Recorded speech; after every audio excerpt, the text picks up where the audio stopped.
break in the Tory Lanez trial. We had opening statements. Opening statements are still actually going. We had to pause midway through for lunch.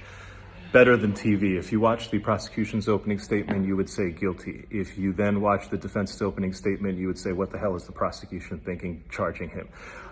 Basically, the prosecution started with this story. They said that, hey, they're all at the party, and Tory is leaving the party with Meg. They're in the car. An argument breaks out, during which Meg says and insults his skills as a rap artist. This leads to a situation where she gets out of the car and he shoots at her feet and yells, "Dance, bitch." And then she ends up at a hospital, and a doctor takes out 3 fragments of bullet wounds from her foot. Now, if you just hear, and the prosecution says that Kelsey, the other woman in the car, is going to testify that Tory shot Meg. And Kelsey has a text message where she texts somebody that, hey, Tory shot Meg.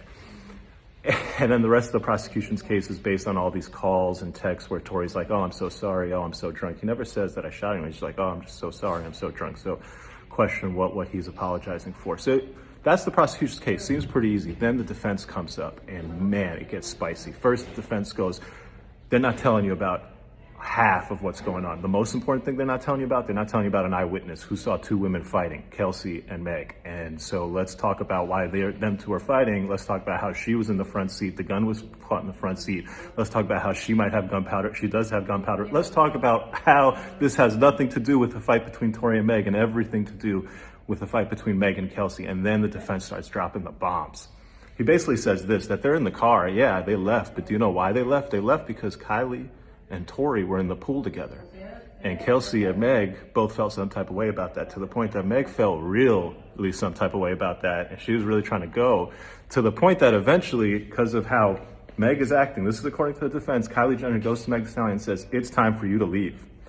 They all leave. The defense's point is what happens in the car is this. Tory questions Kelsey, hey Kelsey, why are you backing up Meg for me trying to, get it on with Kylie Jenner? Meg has been snaking men from you your whole life. I hooked up with you, Kelsey, and then Meg went behind your back and hooked up with me. And Kelsey, this is not the first time. You had been hooking up with Ben Simmons. Meg went behind your back and hooked up with Ben Simmons. You had been hooking up with DaBaby. Meg went behind your back and hooked up with DaBaby. And so the defense starts dropping all these grenades. The crowd is captivated. The jury's like, oh, what's going on? And there's every reason to believe that there could have been a fight here, not between Tory and Meg, but between Meg and Kelsey. And the shooting could have not been Tory. It could have been done by any one of the other people in that car. What does all of this mean? Well, I'll tell you a couple things. First, Corey Gamble, Kris Jenner's husband, is going to testify, so this will continue to be must-see TV. 2, the judge is terrific.